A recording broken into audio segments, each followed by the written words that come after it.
আপনাদের কাছে আবেদন, এই হাসান মামুন, তার বয়স 56 বছর, তার ভিতরে 36-37 বছর বাংলাদেশ জাতীয়তাবাদী দল বিএনপির ছায়াতলে বড় হয়েছে এবং এই দলটাকে তিলে তিলে তার জীবনটা ধ্বংস করে দিয়েছে, সব শেষ করে দিয়েছে শুধু এই মানুষের সেবা করার জন্য, গলাচিপা 10 মিনিট মানুষের সেবা করার জন্য। আজকে গলাচিপা 10 মিনায় জনাব হাসান মামুনের মাকড়া, ঘোড়া মাকড়ার জোয়ার উঠেছে।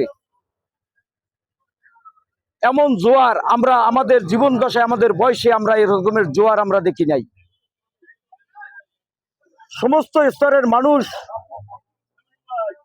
আওয়ামী লীগ, বিএনপি, সাধারণ মানুষ সব জন্য একাকার হয়ে গেছে। শুধু একটাই স্লোগান, শুধু হাসান মামুন, হাসান মামুন, হাসান মামুন, এবং সিল মারো ঘোড়া মাকড়ায়, ঘোড়া মাকড়ায়, ঘোড়া মাকড়ায়।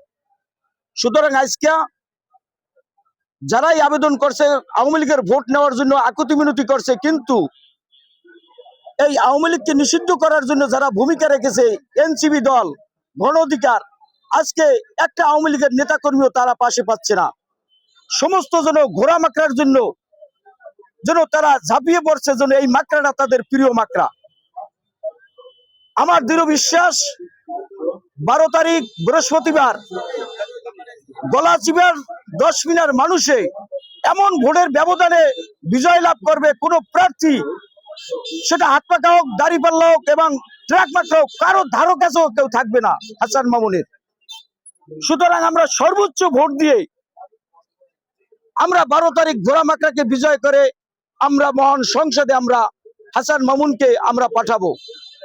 এবং হাসান মামুন বাংলাদেশের 300 আসনের ভিতরে সর্বোচ্চ ভোট পাবে হাসান মামুন, এবং প্রভাবশালী মন্ত্রী থাকবে, প্রভাবশালী সংসদ সদস্য থাকবে মহান সংসদের এই গলাচিপা 10 মিনার গণমানুষের নেতা জনাব হাসান মামুন। আমরা সমস্ত মানুষের কাছে আবেদন জানাই, মা বোন সব স্তরের গরিব মেহনতি মানুষের কাছে আবেদন জানাই, আপনারা সবাই 12 তারিখ 7:30টার ভিতরে ভোট কেন্দ্রে উপস্থিত হবেন এবং চূড়ান্ত রেজাল্ট ছাড়া আমরা কেউ ভোট কেন্দ্র ছাড়বো না, এবং আমাদের চূড়ান্ত বিজয় না হওয়া পর্যন্ত আমরা ভোট কেন্দ্র আমরা ছাড়বো না, ছাড়বো না, ছাড়বো না। বাংলাদেশ জিন্দাবাদ।